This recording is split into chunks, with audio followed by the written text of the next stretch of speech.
Quand Dieu te garde, il te donne cette volonté, il te donne la zèle de venir dans la maison de Dieu. Chantez par la gloire. Chantez avec la joie. Louez. Remerciez ce Dieu-là. Priez. Glorifiez-lui. Parce qu'il t'a fait grâce. Vous n'avez pas eu cette grâce. Mais toi, tu es la grâce. Tu as donné la santé, la joie, la zèle. Tu t'es déplacé. Tu es venu dans sa maison. Comment tu peux te fermer encore? Mais il faut en profiter, il faut le glorifier.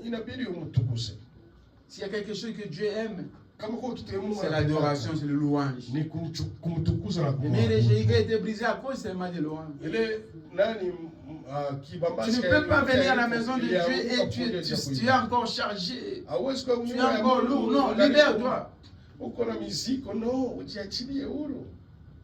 Ce que tu oublies, il y a beaucoup qui sont dans les hôpitaux, dans les prisons, dans les endroits très difficiles. Ils demandent même que Dieu le fasse grâce d'avoir même la santé que toi tu as, la souffle que toi tu as. Pour qu'ils puissent venir et louer, chanter, sauter, glorifier. Mais toi, Dieu t'a fait cette grâce. Mais tu es là lourd, tu es là enfermé, tu es là. Non, Dieu t'a donné ces jours. Demain ne t'appartient pas. Demain appartient à Dieu. Dieu t'a donné ces jours. Et c'est les jours que toi tu dois glorifier, tu dois remercier, tu dois profiter de ces jours. Et surtout que tu as eu la force de venir encore dans la maison. Tu as eu la force encore de venir rencontrer Dieu, de lui parler. Quel privilège. Beaucoup n'ont pas eu ça. Beaucoup n'ont pas ce privilège que toi tu as pu avoir. À ce moment ici, beaucoup sont dans leur maison, enfermés avec des stress et des problèmes qui peuvent l'amener à avoir des tensions, les crises cardiaques et l'amener à la mort. Mais toi, tu es sorti de ça et tu es venu, tu t'es libéré, je vais aller écouter la parole de Dieu.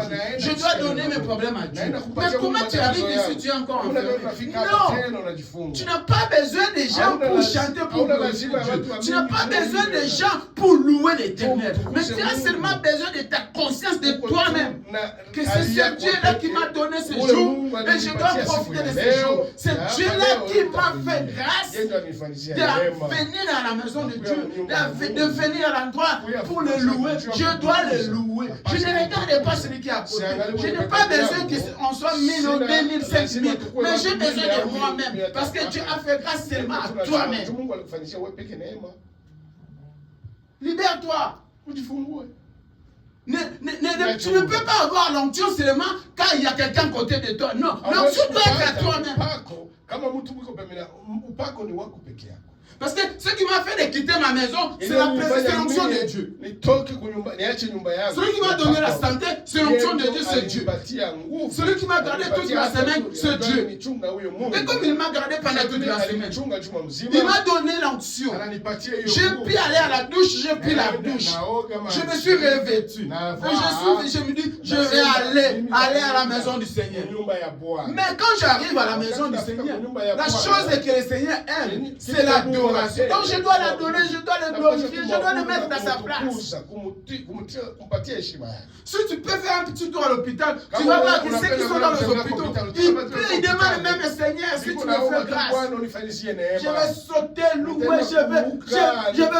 je vais tourner au sol pour te louer. Mais toi, tu t'as fait grâce, tu arrives, tu es la ferme. Libère-toi.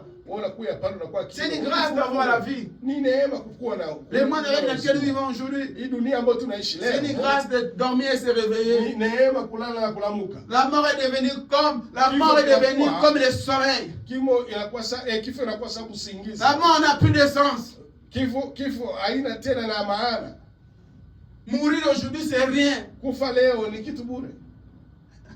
Ça devient comme quelque chose de normal.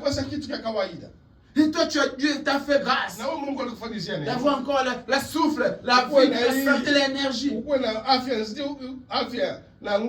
Libère-toi. Glorifier ce Dieu-là. Il mérite. il t'a fait grâce. C'est pour cela, moi, quand je regarde, parce que je vais chanter, je vais le louer avec tout ce qui est à côté de moi, je le glorifie, je dis merci Seigneur. Demain, je ne sais pas ce qui va arriver demain. Mais aujourd'hui, comme tu m'as fait grâce, je te loue, je te glorifie parce que tu la mérites. Il faut changer l'attitude quand tu viens dans la maison. La Bible dit, venez avec vos fardeaux, venez avec vos charges, venez avec vos maladies. Tu viens avec les fardeaux. Et tu viens retourner avec les fardeaux que tu es. Non, quand tu viens avec les fardeaux dans la maison de Dieu, il faut la laisser à la maison de Dieu. Et retourner décharger.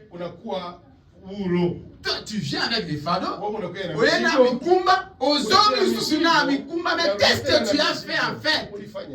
Quand on vient avec les fardeaux, on ne retourne pas avec ça. Il faut laisser ça à Dieu. Comment tu n'arrives pas à laisser tes fardeaux à Dieu? Parce qu'au début de ta adoration, de ton culte, tu es déjà chargé, tu n'arrives pas à te décharger. La première chose qui va faire décharger tes fardeaux, c'est la louange et l'adoration. Après la prédication, quand va venir, ça va guérir maintenant. Là où tu étais malade, là où tu avais un peu de douleur, c'est là où la prédication va entrer, va guérir. Mais yo yena mikumba, ozo yena mikumba. Pourquoi? Parce que tu es là chargé. Même chanter, tu n'arrives pas. Même glorifier, tu n'arrives pas. Si tu vas en prison, tu vas voir comment les gens disent, Seigneur, si tu me fais sortir ici, combien je vais t'adorer, combien je vais te louer, combien je serai fidèle. Mais comme l'homme est toujours ingrat, comme l'homme est toujours reconnaissant, même s'il sort, il oublie toutes les promesses qu'il a faites. Amen. Changez ton attitude. Changer ta façon de louer, de glorifier Dieu, de venir à la maison de Dieu. Tu n'as pas besoin de quelqu'un pour adorer Dieu. Tu n'as pas besoin de gens pour glorifier Dieu. Tu n'as pas besoin d'une personne à côté de toi pour aller à l'église. Tu as besoin de toi et de toi seul. Le salut, c'est individuel. Je ne changerai pas ma façon de prêcher parce qu'il n'y a pas de millions de gens. Le contraire, j'aurai encore l'option parce que la Bible dit, si vous ne m'adorez pas, même les pierres. Mais c'est la parole de Dieu. Alors, il n'y a rien qui va changer.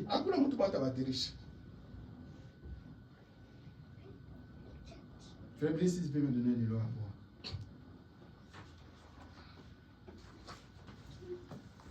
Nous sommes en train de parler de l'âge de Laodicée.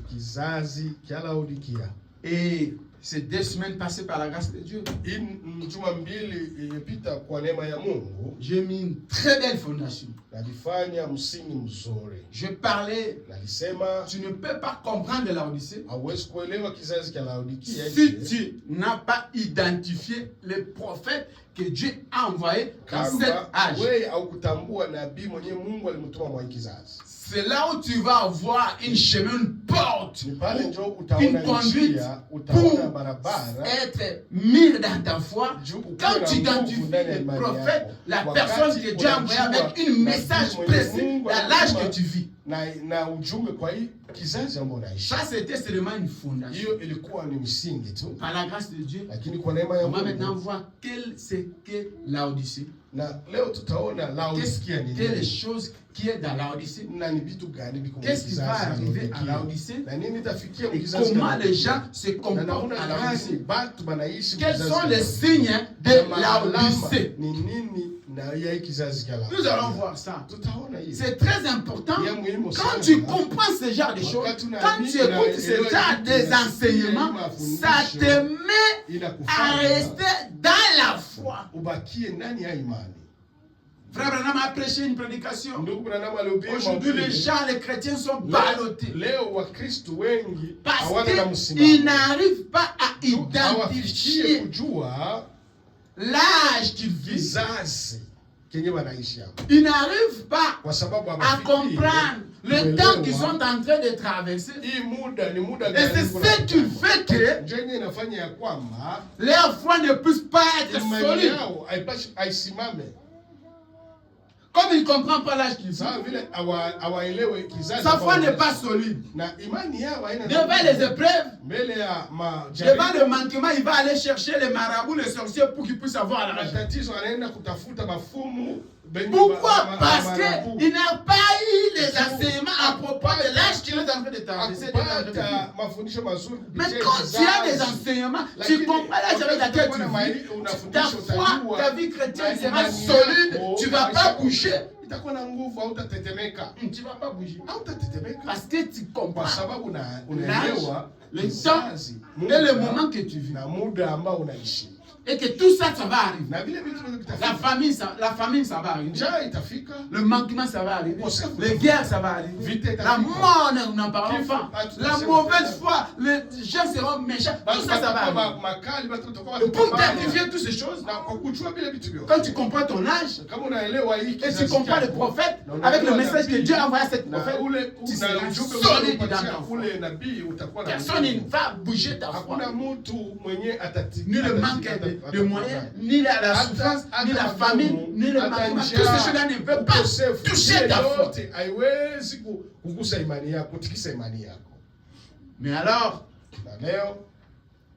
que nous sommes, comme je l'avais dit le dimanche passé, comme nous sommes au mois d'avril,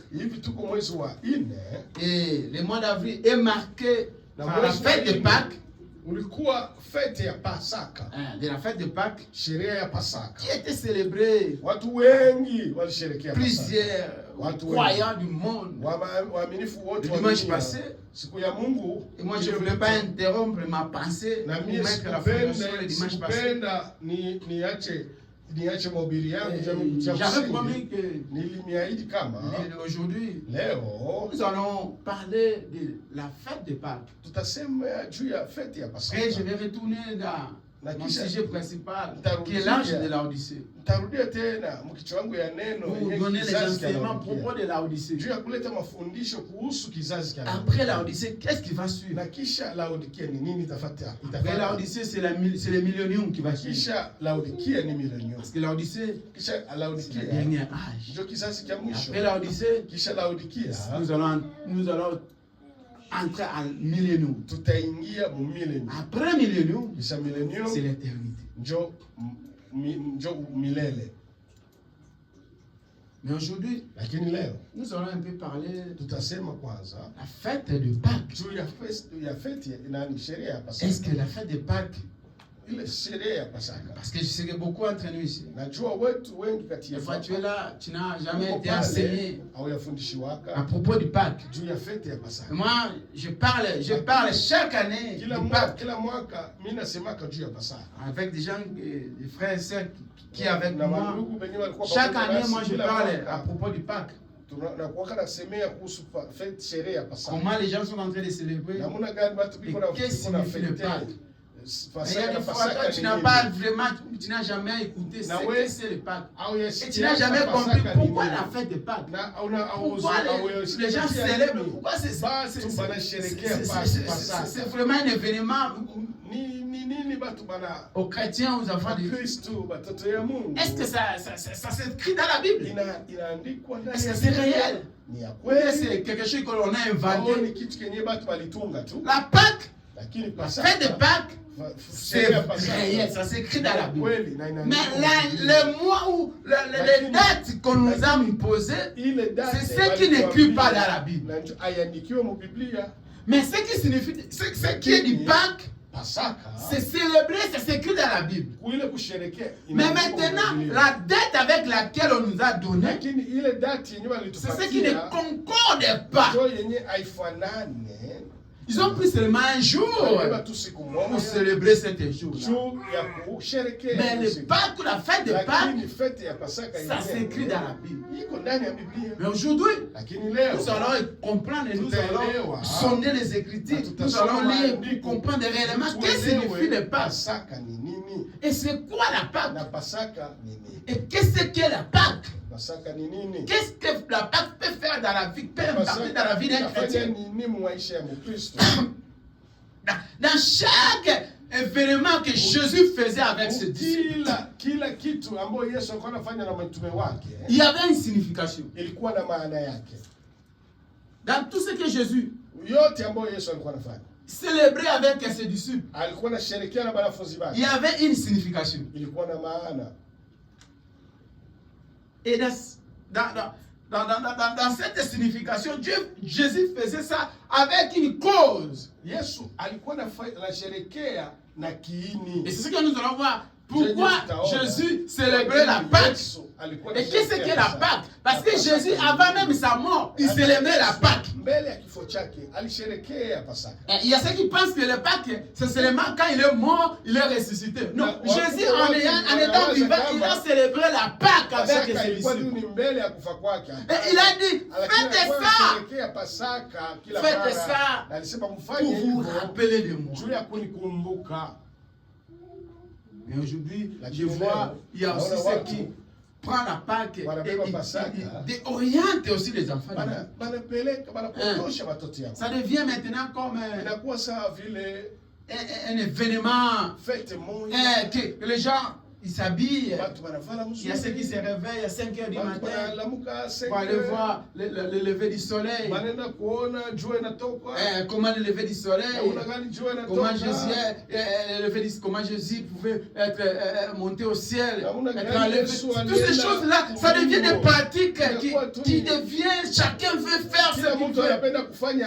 Est-ce que c'est ça vraiment l'impact du Pâques dans la vie d'un enfant de Dieu, d'un chrétien? Tena nous devons nous en lire la parole de Dieu. Tutasimama tusome neno la Mungu. Exode 12. Kutoka sura 12. Exode 12, 11, 12. Kutoka 12 mstari wa 11 mpaka 12.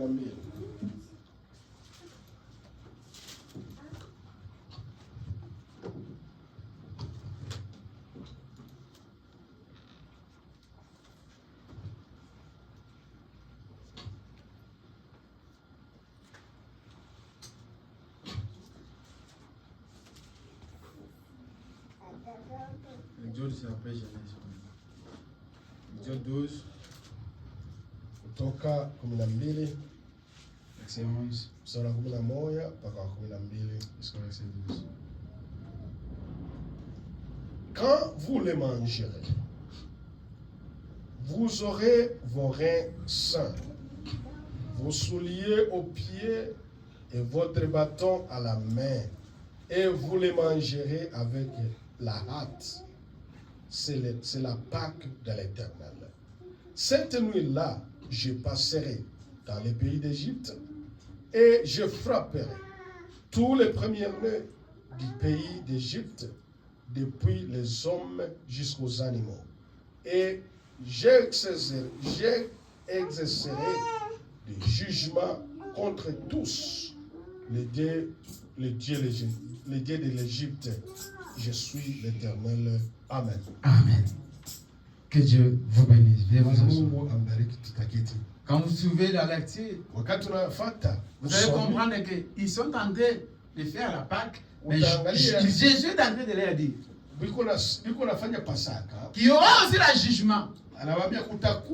Ce n'est pas seulement du fait. Je passerai et je frapperai. Répétez, frère.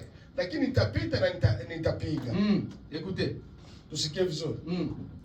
Quand vous les mangerez, vous aurez vos reins saints. Quand vous les mangerez, vous aurez vos reins saints. Quand vous célébrez la Pâque, vous êtes des chrétiens saints. Mais il ne s'est pas arrêté là. Continuez. Vos souliers aux pieds. et votre bâton à la main, et vous les mangerez à la hâte. C'est la Pâque de l'Éternel. C'est la Pâque de l'Éternel. Ici, c'est avant que Jésus puisse mourir. Ici, nous sommes dans les livres du Nouveau Testament. Jésus est venu dans la... Non, nous sommes dans l'Ancien Testament. Jésus est venu dans le Nouveau Testament. Ici, nous sommes dans l'Ancien Testament. Dans le livre d'Exode. Exode, c'est l'Ancien Testament. Mais Jésus est venu dans le Nouveau Testament. Donc la Pâque était déjà... Avant que Jésus puisse mourir. Tu dois comprendre bien qu'avant que Jésus puisse mourir, la Pâque, ce n'est pas seulement quand Jésus était mort. Non seulement la résurrection de Jésus. Non. Avant que Jésus puisse être, il célébrait déjà la fête du Pâque. Continuez, frère Noah. Verset 12. Cette nuit-là, j'y passerai dans après fêter la Pâque, quand vous serez dans le fête de Pâque, tu t'oublies que tu es chrétien. La Bible dit, je vais revenir avec un épée du roi. Et je vais commencer à frapper à ceux qui ne vivent pas la vie chrétienne, à ceux qui ne vont pas respecter la parole de Dieu. Dans d'autres termes, la Pâque, la résurrection de Jésus, tu dois être un chrétien authentique. Tu dois naître de nouveau. Et tu dois garder la parole. C'est ça, célébrer la Pâque. C'est ça la vraie signification du Pâque. La Pâque, ce n'est pas seulement ce matin-là, tu mets ta veste, tu mets ta robe, tu vas aux 5h, 4h du matin pour voir le lever du soleil. Non! Il faut que ta vie change. Il faut être une nouvelle personne. Il faut naître de nouveau. Et la Bible dit qu'après avoir célébré la fête de Pâques, je vais revenir dans vos maisons avec un épée du roi. Et celui que je vais rattraper qui ne vit pas la parole, je vais le frapper. Ce n'est pas moi, mais c'est la Bible qui parle. Continue, frère. Qu'est-ce que la Bible dit dans le verset 12? Et je frapperai tous les premiers-nés du pays d'Égypte, depuis les hommes jusqu'aux animaux. Et j'exercerai des jugements contre tous les dieux de l'Égypte. Je suis l'Éternel. Amen. Il y aura un jugement. Il y aura un jugement. Il y aura un jugement, ce n'est pas moi, c'est la Bible. C'est alors que tu n'arrives pas à respecter la parole de Dieu. Et que tu célèbres le Pâques de chaque état. Mais quelqu'un qui célèbre la Pâque, mais sa vie ne conforme pas. La haine, la jalousie, la méchanceté, la mauvaise guerre, il n'y a pas l'amour. Il ne respecte pas la parole. Mais il est là pour célébrer le Pâques. Frère, tu célèbres ta jugement. Parce qu'après la Pâque, là que tu célèbres, il y aura un jugement qui va te suivre. Là, le jugement est réel. Dieu jugera ceux qui n'ont pas vécu, ceux qui n'ont pas la parole de Dieu sur la terre. Ce n'est pas une histoire. Ça s'écrit à la Bible. Et la Bible, c'est la parole de Dieu. Ça va s'accomplir. Ma soeur, mon frère, comme tu n'arrives pas à obéir à la parole, tu passeras à la jugement. Tu passeras à la jugement. Tu seras jugé. Toi, tu célèbres la Pâque. Toi, tu te glorifies, je suis chrétien, je suis croyant, je vis la parole. Mais est-ce que la parole là que toi tu dis que je suis chrétien, je suis un enfant de Dieu, ça vient en toi? Est-ce que Jésus est ressuscité en toi?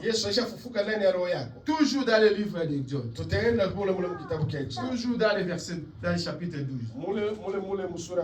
Là, nous allons prendre le verset 26 jusqu'à verset 27. Toujours dans l'Exode. Et lorsque vos enfants vous diront que signifie pour vous cet usage. Vous répondre, c'est le sacrifice des Pâques à l'honneur de la Bible dit, frère Laurent, lorsque Jordan te posera la question, pourquoi nous célébrons la Pâque? Nous célébrons la Pâque, c'est la résurrection de Jésus. Et c'est bien, est-ce que c'est Jésus-là que nous célébrons est ressuscité dans nos vies? Lorsque tu célèbres la Pâque, et que tes enfants vont te poser la question, et que ta génération va te poser la question, pourquoi nous célébrons la Pâque? Qu'est-ce que tu vas leur dire? Oh non, c'est le jour de la résurrection de Jésus. Oui, ça c'est bien. Mais est-ce que c'est Jésus-là aussi ressuscité à nous? Parce qu'il y a un jugement. Dans le verset 12, dans le chapitre 11, verset 12, il y a un jugement. À celui qui ne vont pas respecter, vivre la parole, après fêter la Pâque. Maintenant, quand tu vas parler à tes enfants, quand tu vas parler à ta génération, continue à célébrer la Pâque. Est-ce que cette Pâque, est-ce que cette résurrection, Jésus est ressuscité aussi dans ta vie? La chose que tu dois leur dire, que vous devez naître de nouveau. Vous devez respecter la parole pour être les véritables gens qui célèbrent la Pâque. Car Jésus était mort, il a été ressuscité pour que nous puissions avoir la vie. Et pour que nous puissions respecter cette résurrection de Jésus, nous devons vivre la totalité de la parole de Dieu dans nous. C'est ça la fête de Pâques. C'est ça la signification de Pâques. Mais ce n'est pas seulement mettre les habits et acheter la nourriture, manger, faire la fête, sans toutefois comprendre si réellement Jésus a été ressuscité en toi. Une personne ou un homme ou un chrétien que Jésus est ressuscité dans sa vie, il n'est plus la même personne. Il marche avec les saints.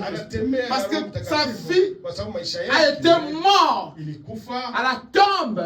Ce jour-là, après 3 jours d'ensevelir, il a été ressuscité avec Christ. Et quand quelqu'un est mort, quand il est ressuscité, il ne vient plus la même personne. Il vient maintenant une nouvelle créature. Quand Christ est ressuscité, c'est ça la fête de Pâques. C'est ça la vraie signification. Continuez frère, dans le verset 27. Écoutez. C'est ça la vraie fête de Pâques.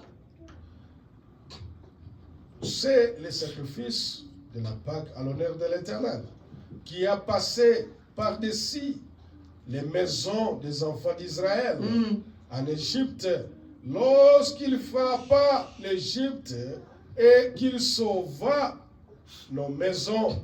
Le peuple s'inclina et se prosterna. Amen. Amen.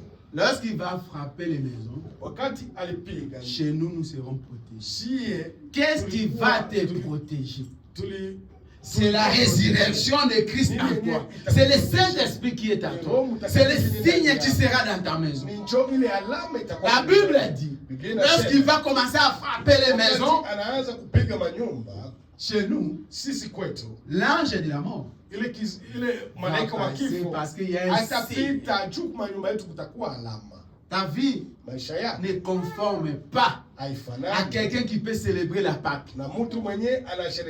La Pâque, ce n'est pas acheter les nourritures, faire à manger, les habits, et se réveiller le matin, 4 heures pour aller voir le lever du soleil. Ça, c'est du paganisme. La vraie Pâque, Christ va naître dans ton cœur. Christ doit naître dans ta vie. Christ doit être ressuscité en toi. Tu dois être une nouvelle personne. Tu dois naître de nouveau.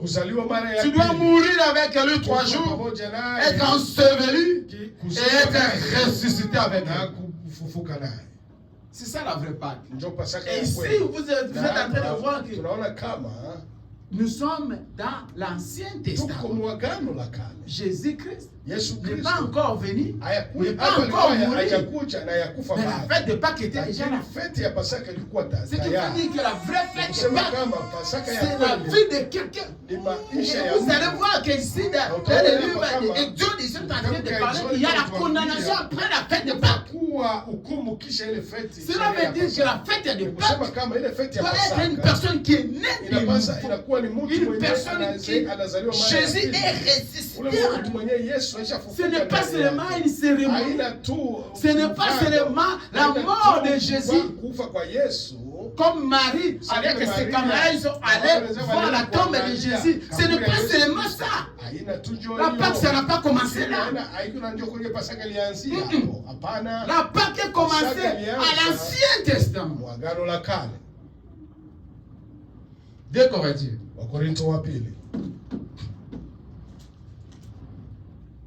J'aimerais que tu puisses comprendre très très bien ce que signifie la Pâque. Et tu vas commencer à commémorer la Pâque, mais tu ne seras pas en confusion. Tu vas comprendre que la vraie Pâque, c'est la résurrection de Jésus dans ma vie. Jésus-Christ doit être ressuscité en moi. Et qu'est-ce que signifie Jésus ressuscité dans la vie de quelqu'un? Quand Jésus est ressuscité dans la vie de quelqu'un, cela veut dire que cette personne est une nouvelle créature et une nouvelle personne.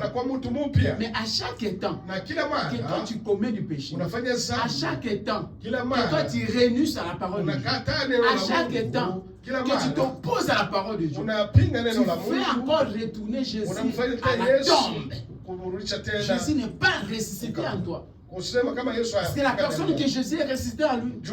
Cette chrétien, cette frère, cette sœur-là respecte et obéit à la parole de Dieu dans la totalité.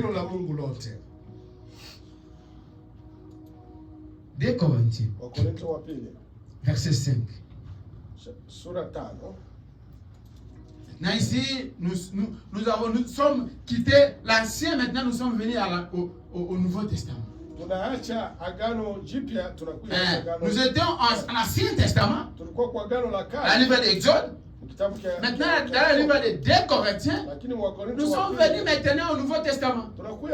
Ici maintenant, c'est Jésus est déjà venu. Parce que nous sommes au Nouveau. Nous avons commencé dans l'Ancien. Maintenant, nous sommes plongés au Nouveau. Et nous allons écouter ce que le Nouveau Testament nous parle. 2 Corinthiens 5, 17, 18. Si quelqu'un est en Christ, écoutez bien. Tout ce qui est visible. La Bible dit. La livre des Corinthiens. Qu'est-ce que signifie la livre des Corinthiens, frère? La livre des Corinthiens, cela veut dire une personne, apôtre Paul. Il est en train de s'adresser. Il est en train de parler aux Corinthiens. Comme frère Branham, il est en train de nous parler, nous, des gens de cet âge de la Odyssée, ou des gens de croyants du message. Et ici, l'apôtre Paul parle aux Corinthiens. Il dit quoi, frère? Si quelqu'un est en Christ, il est une nouvelle créature. Écoutez bien. Tout ce qui est visible. Écoutez très bien. Tout ce qui est visible. Toi qui fêtes la fête de Pâques. Toi qui célèbres seulement. Sans toutefois comprendre le contenu, la contenance. Je me pose des fois des questions, frère. Tu es chrétien. Tu embrasses seulement les célébrations sans toutefois comprendre le contenu, le contenant. Qu'est-ce que ça signifie pour toi? Tu vois au moins la c'est pas la vraie Noël. Le vrai Noël, il faut que Jésus là, il doit naître dans ta vie. Tu ne peux pas célébrer ça comme un païen. Oh, Pâques, tu mets les habits, tu achètes des routes. La résurrection. Oui, la résurrection. Mais est-ce que Jésus est ressuscité en toi? Dans ta maison, dans ta famille, dans ton foyer. Depuis que tu as écrit, est-ce que tu crois vraiment que Jésus est resté en toi? Parce que ta vie chrétienne est remplie du mensonge. Est remplie d'orgueil, d'arrogance. L'incrédulité. Tu ne respectes même pas la parole de Dieu. Beaucoup de nous allons aller en enfer après avoir écouté cette parole. Comme la Bible nous dit, dans la nouvelle Exode, nous serons jugés et condamnés, nous allons en enfer. Beaucoup d'entre nous. Parce que nous ne respectons pas la parole de Dieu. Beaucoup ne respectent pas la parole de Dieu. Les croyants ont des messages, mais ils ne respectent pas. Frère, l'obéissance vaut que le sacrifice. S'il y a une chose que tu dois tenir, c'est d'obéir. L'obéissance vaut que toute chose. Celui qui obéit à la vie éternelle. Parce que quand tu obéis, tu vas exécuter. Mais quand tu n'obéis pas, c'est difficile de mettre ça en pratique. Écoutez très bien. 2 Corinthiens 5, 17. Écoutez ce que la Bible dit. À propos de la fête de Pâques. Qu'est-ce que signifie? Les choses anciennes sont passées. Voici toutes choses sont devenues nouvelles.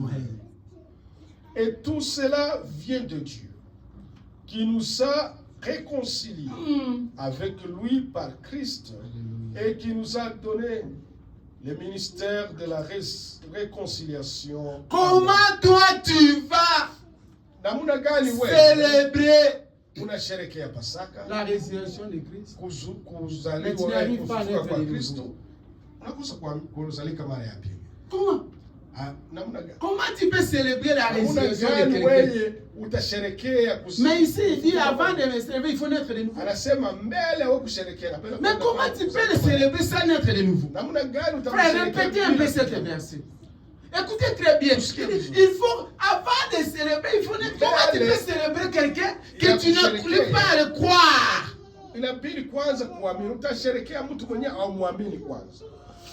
Pour célébrer la résurrection d'un homme, il faut le croire à la totalité. Est-ce que toi tu crois Jésus à la totalité?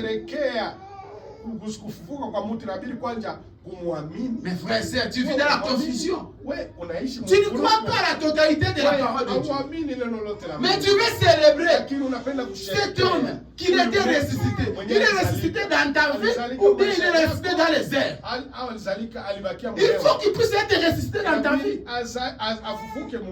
Et que tu sois une nouvelle personne. On te regarde comme ça. Ça c'est le nouveau. Ça c'est le nouveau Laurent. L'ancien Laurent. Celui qui était dans les bars, celui qui était dans les hôtels, celui qui était dans les mauvaises choses. C'est l'ancienne personne. Maintenant, voilà la nouvelle personne qui a reçu Jésus, que Jésus est ressuscité dans sa vie. C'est comme ça que ça doit être. Ça ne peut pas être seulement une démonstration, une célébration en fait en noir. Non. Tu fais les choses le contraire. Tu ne comprends pas ce que tu fais en fait. Tu es dans la distraction. Mais sache que tu seras jugé et condamné. Lisez frère, écoutez très bien. Si quelqu'un est en Christ, il est une nouvelle créature. Les choses anciennes sont passées. Voici toutes choses sont devenues nouvelles. Et tout cela vient de Dieu, qui nous a réconciliés avec lui par Christ et qui nous a donné le ministère de la réconciliation. Amen. Amen.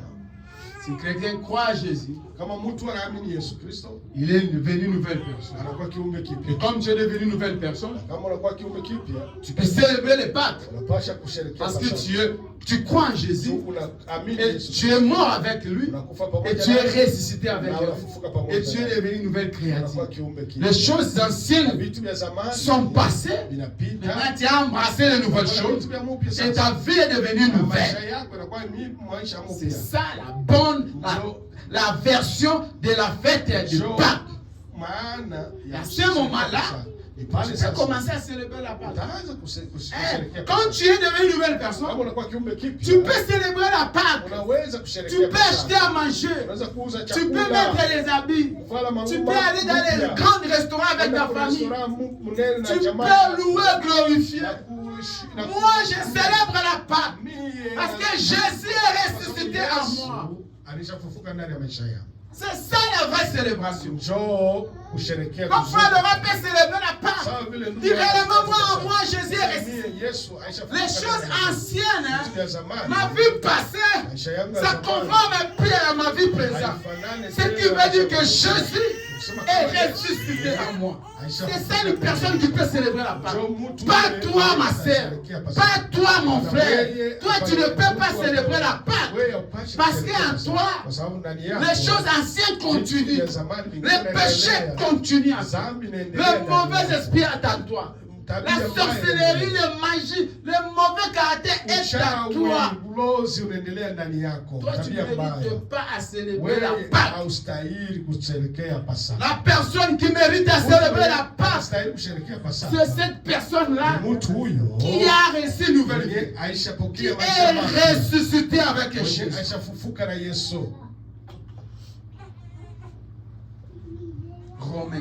Roma.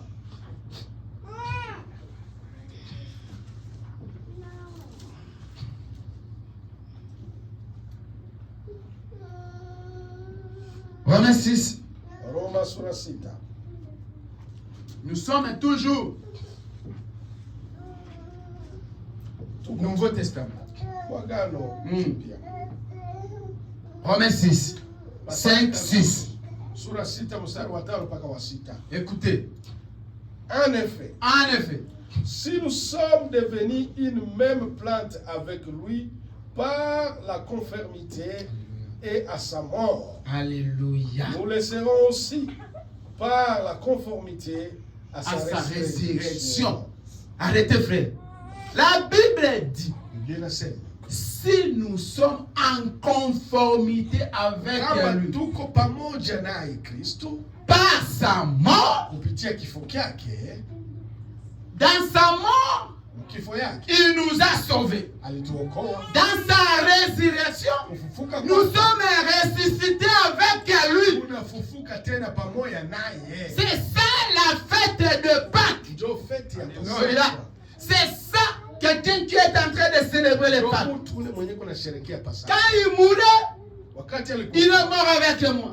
Quand il est ressuscité, il est ressuscité avec moi. C'est ça célébrer la Pâque. Célébrer la Pâque.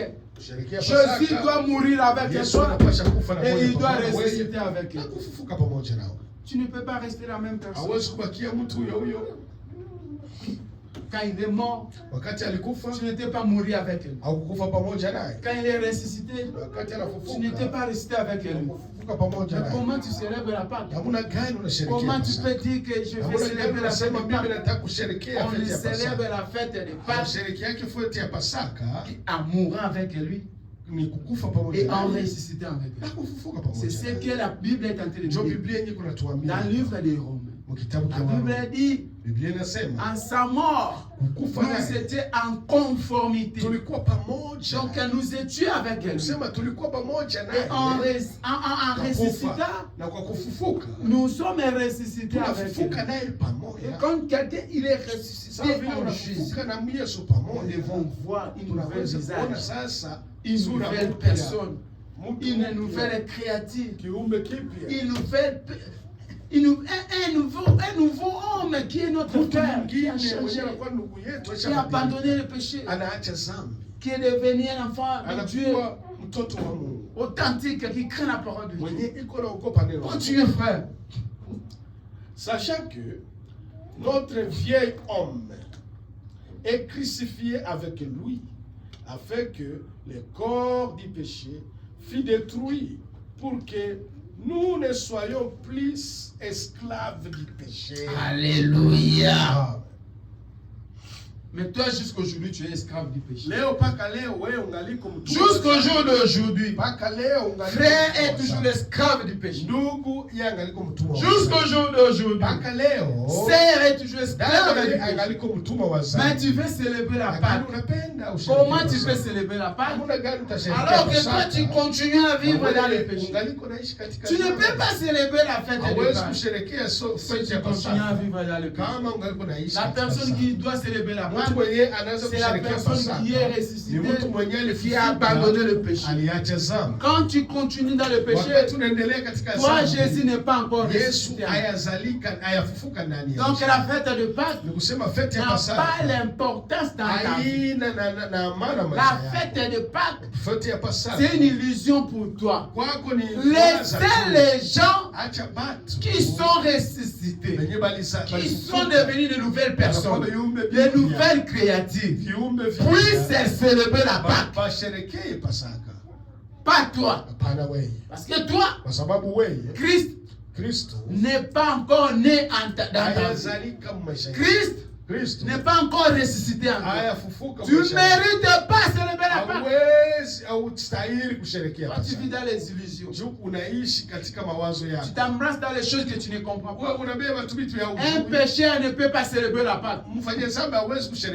Celui qui doit célébrer la Pâque, c'est quelqu'un qui est né de nouveau, que Christ est ressuscité en lui, qui est devenu une nouvelle personne. La personne qui était Saoul et qui est devenu Paul. C'est ça la personne qui doit célébrer la Pâque. Si tu ne comprenais pas l'importance de la Pâque, aujourd'hui je viens de te dire, pour célébrer la Pâque, tu dois d'abord examiner ta vie. Est-ce que je suis une nouvelle créature? Est-ce que Christ est ressuscité en moi? Est-ce que je suis une nouvelle créature? Est-ce que j'ai une nouvelle vie? Est-ce que je marche en ayant la crainte de Dieu? Ce n'est pas toi qui vis dans le péché. Tu viens encore célébrer la Pâque. Tu vis dans la confusion. Lisez encore. Colossiens.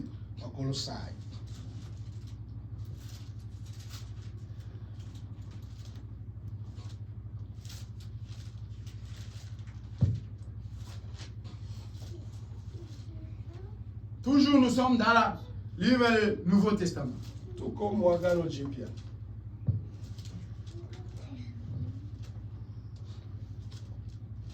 Colossiens, chapitre 3, c'est après Timothée. Colossiens, chapitre 3.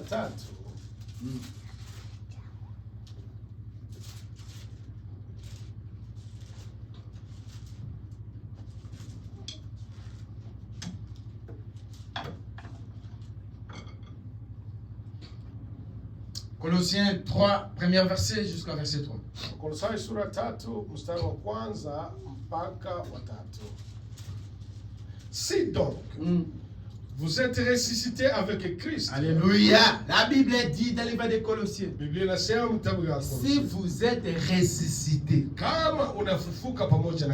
Quand nous célébrons la Pâque, nous célébrons la résurrection. Que Jésus est ressuscité.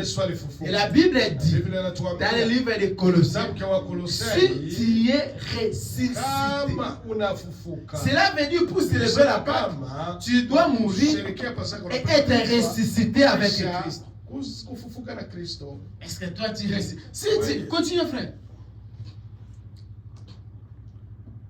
Cherchez les choses d'en haut. Alléluia. Où Christ est assis à la droite de Dieu. Affectionnez-vous aux choses d'en haut et non à celles qui sont sur la terre. Amen. Car vous êtes morts et votre vie est cachée avec Christ en Dieu. Alléluia.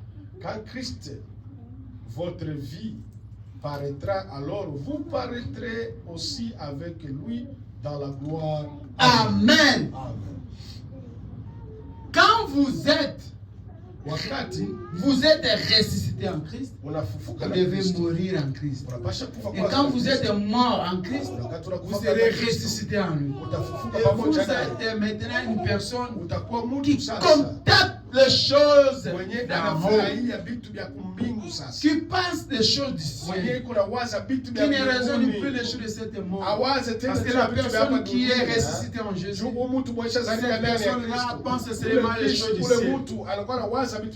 Cette personne vit seulement dans les lieux célestes. Cette personne a la dimension céleste. Cette personne est spirituelle. Cette personne n'est pas charnelle comme toi. Cette personne il vit spirituellement. Parce qu'il est mort et il est ressuscité avec un Christ. Ses pensées, sa raisonnement, c'est l'éternité. Il n'appartient plus de cette monde. Mais il appartient au ciel. Il appartient à Christ. Il appartient à l'éternité. C'est ça la personne qui peut célébrer la Pâque. Parce qu'il est mort avec Jésus. Et il est ressuscité avec Jésus. Et toute sa vie sur la terre, pense seulement pour le ciel. Raisonne seulement le ciel. Il ne raisonne plus le monde parce qu'il connaît qu'il n'est plus de cette monde. Tu ne peux pas ressusciter avec un Christ, mais tu vis toujours dans les choses de cette monde. Tu contactes toujours le monde. Non, ma soeur, non, mon frère. Quand tu meurs en Christ et tu es ressuscité dans le jour de Pâques avec Christ, tu deviens une nouvelle créature. Et une nouvelle créature pense seulement les choses du ciel. Raisonne seulement le ciel. Il est devenu spirituel. Il obéit à la parole. Ce monde ne lui appartient plus parce qu'il n'est plus de cette monde. Mais est-ce que toi tu es comme ça? Est-ce que ta vie est comme ça?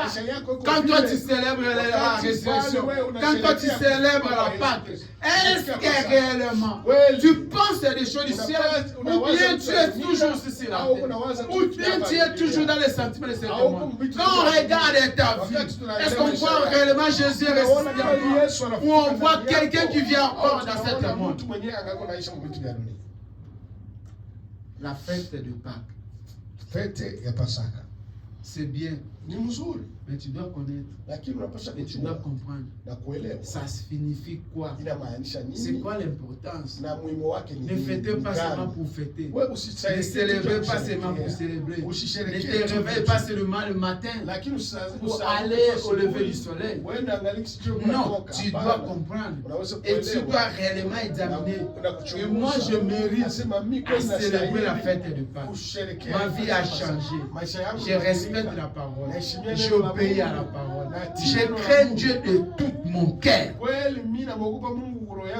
Et je pense et je me bats pour aller au ciel et rencontrer cet Christ qui était mort et ressuscité pour moi.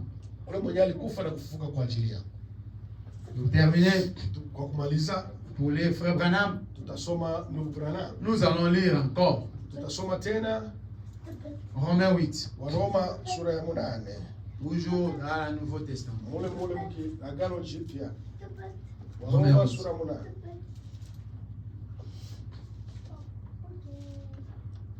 Ne célébrez pas la fête de Pâques si ta vie n'a pas encore changé.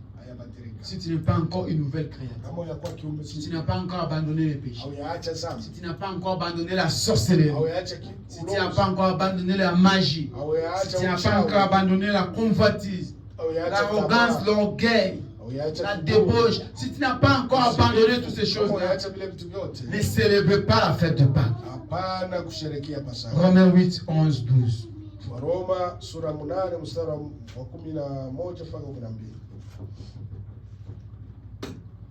Si l'esprit de celui qui a ressuscité Jésus d'entre les morts habite en vous, celui qui a ressuscité Christ d'entre les morts rendra aussi la vie à vos corps mortels par son esprit qui habite en vous. Ainsi donc, frères, Nous ne sommes point redevables à la chair pour vivre selon la chair. Amen. Amen. Amen. La Bible dit, si c'est lui qui est mort et ressuscité encore, tu n'auras plus la condamnation. Parce que tu es devenu une nouvelle personne. Et tu mérites à fêter la fête des Pâques. Tu mérites à célébrer la Pâque. Parce que celui qui est mort, il est ressuscité en toi. Et s'il n'est pas ressuscité en toi, la chose que tu dois faire, il faut d'abord commencer à chercher à naître de nouveau, à vivre une nouvelle vie, à être une nouvelle personne pour célébrer la fête des Pâques. Nous allons terminer avec l'écoute à Frère Branham. Parce que Frère Branham aussi parle de la fête des Pâques. Oui, Frère Branham parle de la fête des Pâques. La leçon de Pâques 1965. Frère Branham a parlé de la fête de Pâques. Qu'est-ce que signifie? Qu'est-ce que la Pâque? Écoutez ce que Frère Branham a dit.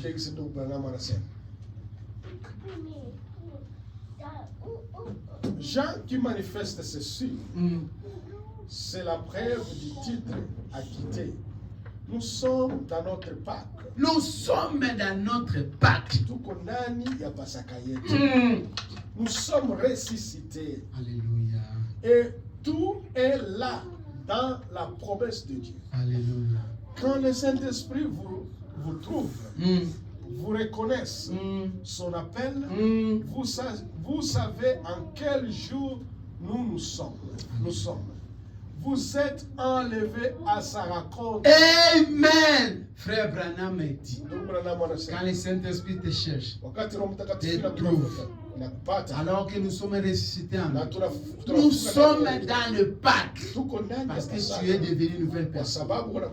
Frère Branham a dit, quand tu as le Saint-Esprit, tu as saisi l'Esprit de Dieu, tu entres maintenant une nouvelle personne. Le Saint-Esprit t'a cherché, t'a lavé, t'a taillé, t'a façonné, et que tu es devenu une nouvelle personne. Tu es né de nouveau. Tu es ressuscité en Christ. Christ habite à toi. Tu es devenu une nouvelle créature. Et tu es dans le Pâques. Nous sommes dans la Pâques parce que nous sommes de nouvelles créatures. Frère, sœur, tu es dans la Pâques parce que tu es une nouvelle créature. Christ habite à toi. Christ règne à toi. Tu vis les Pâques de chaque jour parce que tu as le Saint-Esprit. Tu es dans la joie. Tu dois célébrer la Pâques chaque jour de ta vie. Tu ne peux pas entendre seulement le 4 avril ou le 15 avril. Non, ma soeur, non, mon frère. Toi, tu peux célébrer la Pâques chaque jour de ta vie parce que Christ est ressuscité à toi. Tu as reçu le Saint-Esprit et tu es devenu une nouvelle créature. Tu n'as pas besoin d'être célébré le Pâques ou de glorifier le jour de Pâques. C'est le pas le jour qui est le 4 ou le 5 avril. Tu n'as pas besoin de 4 ou le 5 avril. Mais pour célébrer la Pâques, quand Christ est à toi, quand tu as le Saint-Esprit, quand tu es né de nouveau, tu mérites à célébrer la Pâques parce que tu es une nouvelle création. Tu es mort avec lui et tu es ressuscité avec lui. Que Dieu vous bénisse.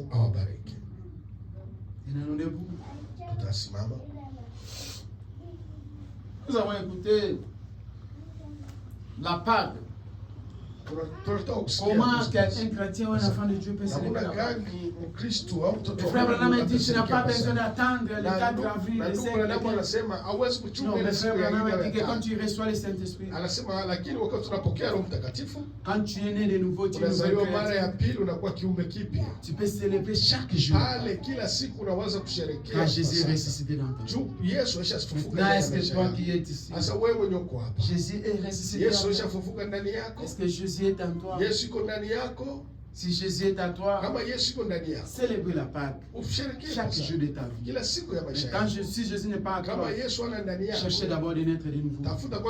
Abandonner les péchés, l'incrédit, La sorcellerie, la méchanceté, l'orgueil, le mensonge, l'arrogance.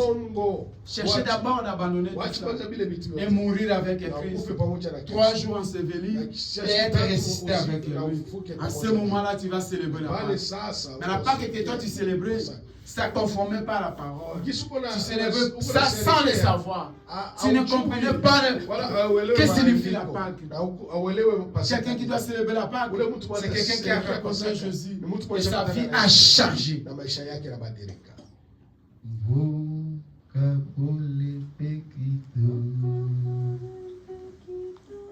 Yeah.